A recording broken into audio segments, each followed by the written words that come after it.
What's up everyone and welcome back to the World History Channel. Before we begin, please hit the subscribe button today. Let's get started. 19 strange facts about Benjamin Franklin, a wonderful weirdo, founding father, and genius. Benjamin Franklin was a scientist, statesman, author, printer, activist, postmaster, diplomat, and one of America's founding fathers. He is credited with inventing swimming fins, bifocals, the lightning rod, a flexible catheter, and numerous other inventions that we use today. He is famous for his discoveries and theories about electricity. Franklin was the middle child and was born in 1706. Benjamin began working alongside his father when he was 10 years old because his parents, who were candle and soap makers, were unable to afford to send Benjamin to school for more than 2 years. When he was 12 years old, he worked as an apprentice for his brother James in a printing shop. Franklin rose to prominence as one of America's most influential and well-known figures despite his lack of access to formal education. The majority of Americans are aware of Franklin's major scientific accomplishments, but there are still a few interesting facts about him that were never taught in school. He penned a paper on farting. Franklin wrote the infamous essay Fart Proudly while serving as the United States ambassador to France in 1781. It is also known as a letter to a Royal Academy about farting and to the Royal Academy of Farting. The letter was sent by Franklin to his friends and Welsh philosopher and Unitarian minister Richard Price. In the essay, Franklin suggested that scientists should conduct a scientific study on farts and develop a drug to make farting less offensive. In part, he wrote, "Everyone is aware that a significant amount of wind is created or produced in the intestines of human beings as a result of the digestion of our common food. Because of the foul odor that comes with allowing this air to escape and mix with the surrounding air, most businesses find it offensive." Electric turkey cooking nearly cost him his life. In 1748, Franklin wrote a letter to his friend Peter Collinson of Philadelphia in which he described a picnic he was planning on the banks of the Schuylkill River. He mentioned that turkey would be the main course and how he planned to prepare it. "An electrical shock will kill a turkey for our dinner, and an electrical jack will roast it before an electric bottle will light a fire." However, Franklin was electrocuted while attempting to cook the turkey, and as he prepared the bird, a flash of light enveloped him. He had electrocuted himself. In a letter to his brother later, he stated that his ego suffered the most. Franklin also planned to use electricity at the picnic to ignite flammable liquids, toast in electric-heated glasses, and start explosions. To avoid getting sick, he sat naked in front of open windows to take air baths. Franklin regularly took air baths to prevent illness because he believed that being naked was healthy. In addition, he dispelled the idea that cold weather made people more likely to get the common cold. Instead, he thought that people got sick in the winter because they were confined to close quarters, which made it easier for germs to grow and spread. He would open the windows and sit naked in front of them to let more air flow through his house. He practiced casual sex. Franklin had a rather robust sex life and may have fathered as many as 15 illegitimate children. Young men should choose older women as lovers because, among other things, they would be grateful for the attention, according to his essay, Advice on the Choice of a Mistress. Additionally, he observed that in the dark, one does not notice a woman's age. Despite his 38 years of marriage, Franklin had numerous mistresses. Some of the women he was with were just friends, while others were partners in sex. "The hard-to-be-governed passion of my youth had hurried me frequently into intrigues with low women that fell in my way," he wrote in his autobiography about his numerous affairs. Franklin was frequently accompanied by younger women from the age of 50 and up, indicating that his sexual appetite did not diminish as he got older. In his basement, the remains of 10 people, including 6 children, were discovered. From 1757 to 1775, Franklin lived in a 4-story Georgian house on Craven Street in London. A construction worker discovered a truly bizarre object in the basement in 1998, a human thigh bone protruding from the dirt floor, while the house was being transformed into a museum. A thorough investigation by the police led to the discovery of approximately 1,200 pieces of bone belonging to 10 people, 6 of whom were children. The majority of the bones had been drilled or sawed into, and all of them were more than 200 years old. No, don't worry. Franklin did not commit multiple murders. He had friendships with a man named William Hewson, a former student of the anatomist William Hunter, while he lived in London. Scholars believe that Hewson set up his own anatomy lab in Franklin's basement. However, whether Franklin was aware of Hewson's activities is unknown. He never gave any of his inventions a patent. Benjamin Franklin could have made a lot of money with his inventions, but he didn't patent any of them because he thought people should be able to use his ideas freely. He believed that everyone ought to have access to his inventions because they were meant to simplify daily life. In his autobiography he stated, "We should be glad when we have the chance to use our own inventions to help others, and we should do so freely and generously, just as we do when we benefit from other people's innovations." He was the first storm chaser in America. Franklin read in 1750 about an Italian waterspout that had landed and caused panic in the Mediterranean Sea. He discovered through his research that similar weather patterns occurred on land, which he referred to as whirlwinds or landspouts. Later, another person came up with the term tornado. While everyone else thought that waterspouts were filled with water, he proposed that waterspouts were actually ascending air columns. He witnessed such a whirlwind in person in 1754 while visiting a friend in Maryland. Franklin rode after it on his horse and followed it into the woods where it ate leaves, branches, and other debris while his companions quickly left the area. He later said of the tornado, "The circular motion was amazingly rapid, but the progressive motion of the whirl was not so swift, but that a man on foot might have kept pace with it." He was a vegetarian for part of his life. When he was 16, Franklin came upon a book that influenced his decision to give up eating meat, The Way to Health, Wealth, and Happiness by Thomas Tryon.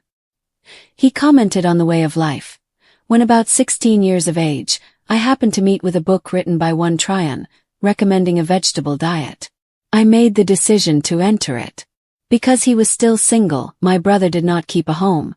Instead, he boarded himself and his apprentices with a different family. I was frequently teased for my singularity because I refused to eat flesh, which was an inconvenience." Despite only attending school for 2 years, he was awarded honorary degrees from Oxford, Yale, and Harvard. Franklin attended Boston Latin School, which cost him only 2 years of formal education. He eventually quit school to help his family make candles and soap, and when he was 12 years old, he joined his brother James as an indentured apprentice in a printing shop. He spent his meager salary on books and sometimes skipped meals to satisfy his apparent thirst for knowledge. As a result, Franklin rose to prominence as a politician, printer, author, scientist, inventor, activist, statesman, and diplomat. Additionally, he was almost always self-taught. Franklin received honorary degrees from Harvard, Yale, the College of William and Mary, and the University of St. Thomas, in addition to being one of the co-founders of the University of Pennsylvania, Oxford and Andrews because of his fur hats. He became a fashion icon in France. With instructions from the Continental Congress, Franklin traveled to France in 1776, when he was 70 years old, to seek military support for the American Revolution. He was already well known all over the world for his experiments with lighting, but he also became famous among the fashion elite for his plain clothes and fur hats. The appearance of an American frontiersman dazzled everyone. Even large wigs, known as coiffure à la Franklin, were worn by French women. Franklin began donning a white hat in 1778, and men in Paris also adopted the style. He wrote a well-known weekly column and pretended to be a widow when he was 16 years old.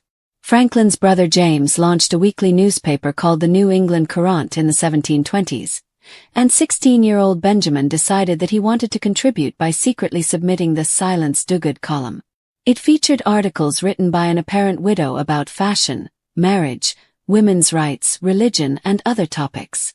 Because of the essays and commentaries' acclaim, Franklin, posing as Mrs. Dogood, was pursued in Boston by a number of suitable bachelors who desired her hand in marriage.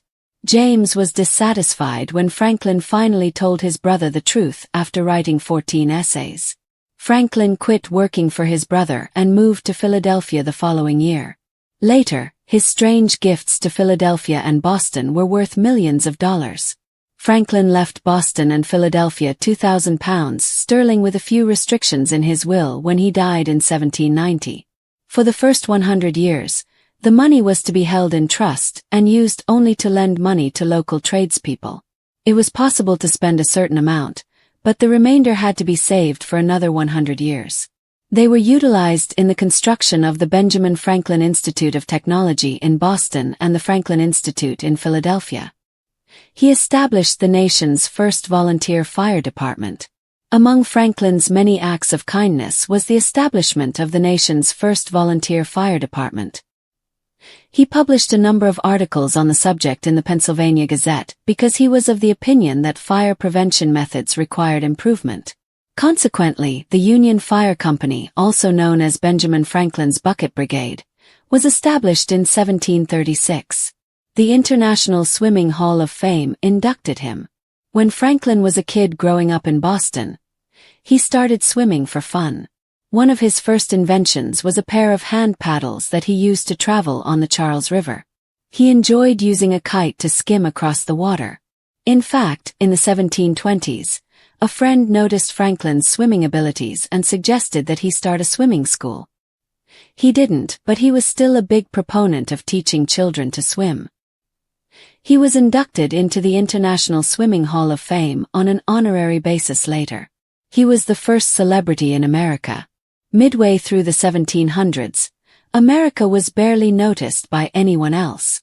Most renowned musicians, artists, and scientists lived in Europe, but Franklin was a Renaissance man who made a name for himself abroad with his scientific inventions, his writings, and his role as an ambassador. Particularly the French were obsessed with the massive man wearing glasses. They engraved Franklin and hung it in their apartments, and they put his image on things like snuff boxes and other things. His autobiography was first published in French when he passed away. He was the first Postmaster General of the United States. Franklin was appointed Postmaster General on July 26, 1775, as a member of the Second Continental Congress. He was granted the authority to hire postmasters and was responsible for all of the post offices between Massachusetts and Georgia. He had worked as a postmaster for the British colonies before that.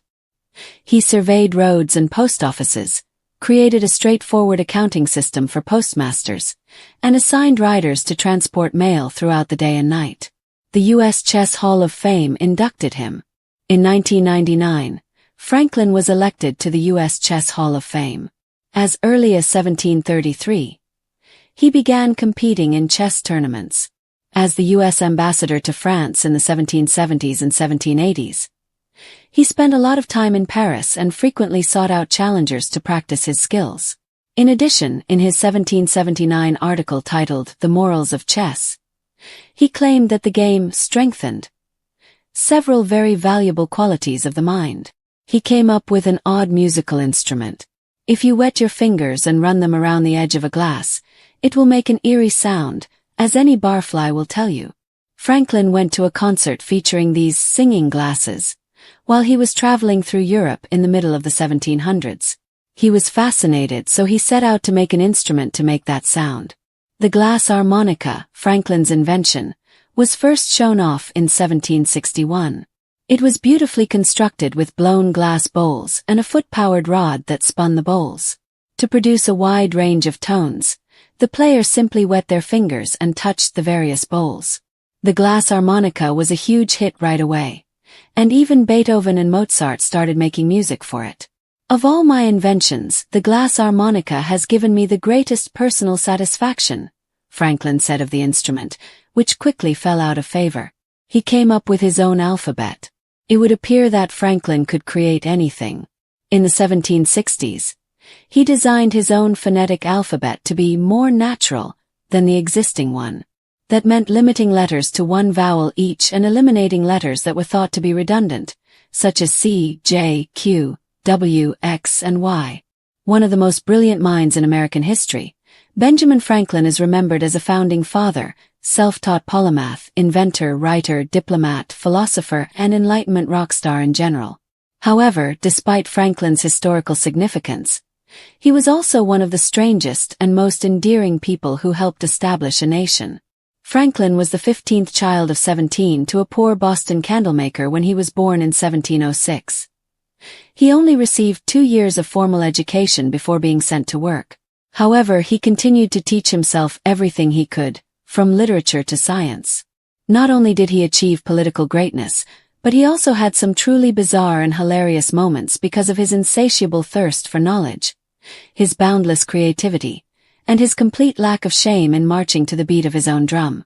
Franklin, among other things, wrote an essay about farts, killed himself while trying to cook a turkey, took naked air baths, thought cold air didn't cause colds, had a basement full of human bones. Don't worry, there's a good reason for that. Had unknown numbers of illegitimate children, believed cold air didn't cause colds, and fathered them all. Because he believed that ideas should be available to everyone. He refused to patent any of his numerous inventions.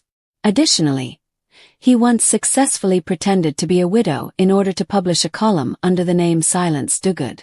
At one point, he was vegetarian, believed that older women made better lovers, and was a fashion icon in 18th century France. All of these things happened while he was shaping the postal service in the United States, forming diplomatic alliances, and literally flying kites in thunderstorms. Franklin's life was a jumbled concoction of scientific rigor, political savvy, insatiable curiosity, and a firm conviction that life was too fascinating to be lived conventionally. For instance, while he was ambassador to France in 1781, he wrote a sarcastic essay titled "Fart Proudly," and addressed it to the Royal Academy of Brussels. In it, he suggested that the Academy investigate the development of a scientific solution that could improve the smell of flatulence. He argued that since farting is a natural process, researchers ought to devise a means of making it pleasurable, perhaps by developing a pill that would make the urine smell like perfume. This was more than just a joke. It was also Franklin's satirical critique of the time's overly serious scientific studies. Franklin's love of electricity is well known, but not many people know that he tried to roast a turkey with electrical currents and nearly died.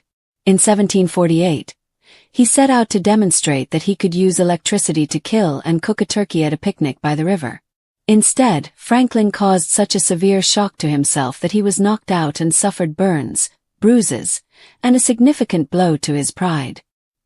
He also planned to toast drinks in electrified glasses, use sparks to ignite flammable liquids, and generally host what must have been the most shockingly bizarre picnic in American history at the same gathering. Franklin believed that taking air baths would keep him healthy, so when he wasn't electrocuting himself, he liked to sit naked in front of windows that were open. He thought that stale indoor air was to blame rather than the common belief that cold air caused colds. He would open the windows every morning, sit naked on a chair, and read or write while the breeze blew over him. Even then, people thought this was strange, but Franklin thought it was scientific self-care. He was also well known for his libido. Franklin suggested in his essay, Advice to a Young Man on the Choice of a Mistress, that older women make better lovers because they are more grateful and less likely to get pregnant. Franklin had numerous affairs and may have fathered as many as 15 illegitimate children despite being married to Deborah Reed for 38 years. He was frequently seen with much younger women, even in his later years. In his writings, he made it clear that he had affairs with women, referring to his intrigues with low women as the result of his hard-to-be-governed passions. Franklin, or at least his friends, was also passionate about human anatomy, and this passion extended beyond love. During the 1998 renovations of Franklin's old London home, workers discovered approximately 1,200 bone fragments from 10 people, including 6 children. The majority displayed evidence of surgical cutting or dissection. It turns out that Franklin had allowed his friend William Hewson, a pioneering anatomist, to run an anatomy school out of his basement. This may sound like the plot of a true crime documentary. Since medical dissection was against the law at the time, Hewson probably conducted secret experiments in the cellar. It is unknown whether Franklin was aware of the full scope of the situation. Nevertheless, his house served as a shady underground laboratory of questionable legality. Franklin never patented any of his inventions, despite inventing everything from the lightning rod to bifocals. He thought that ideas should help people rather than make money for themselves. He wrote, "We should be glad of an opportunity to serve others by any invention of ours, and this we should do freely and generously, because we enjoy great advantages from the inventions of others." In a nutshell, Franklin invented for fun and for the benefit of humanity. The Franklin stove, the odometer, the glass harmonica, a musical instrument played with wet fingers on spinning glass, and even a flexible urinary catheter were some of his creations. He was also one of the first amateur meteorologists in the United States. Franklin became convinced, after reading about Mediterranean waterspouts, that these oceanic phenomena had land-based counterparts, or what we now call tornadoes. He saw one in action while visiting Maryland in 1754, so rather than flee, he mounted a horse and chased it into the woods. Franklin was America's first documented storm chaser because he meticulously observed how it soaked up leaves and other debris and later wrote a detailed account of it. Despite the fact that Franklin is frequently depicted as a cheerful older man, he was once a serious young vegetarian. He read The Way to Health, Wealth and Happiness by Thomas Tryon when he was 16 and stopped eating meat, much to the annoyance of his brother, who was in charge of feeding him. Franklin went back to eating meat later, but his early vegetarianism showed that he was always trying out new ways of living and thinking. Franklin rose to prominence among the colonists' most literate individuals despite only attending school for 2 years. He became an expert in a wide range of subjects thanks to his insatiable appetite for books and tenacious work ethic. Later, he helped found the University of Pennsylvania, and Harvard, Yale, Oxford, and the University of St. Thomas gave him honorary degrees. Andrews. Franklin, the ultimate Enlightenment autodidact, was largely a self-made printer, scientist, and statesman. Even fashion was influenced by his fame. Parisians were captivated by Franklin's rustic appearance when he traveled to France in 1776 to secure support for the American Revolution. His fur cap was so popular with fashionable French women that they wore towering wigs called coiffure à la Franklin, that were modeled after it. French men also began to wear white hats when Franklin switched to a white beaver hat in 1778. Franklin is a scientist, diplomat, and current fashion icon. His ability to deceive was not limited to his wardrobe. He wanted to publish essays in his brother's newspaper, the New England Courant, when he was 16, but James wouldn't let him. As a result, Franklin submitted a series of satirical essays on religion, politics, and society under the persona of Silence Dogood, a middle-aged widow. Readers made marriage proposals to the fictional Mrs., and the letters became extremely popular. Dogood. Franklin's brother was furious when the ruse was revealed, but the episode showed Ben's talent for writing, satire, and circumventing regulations.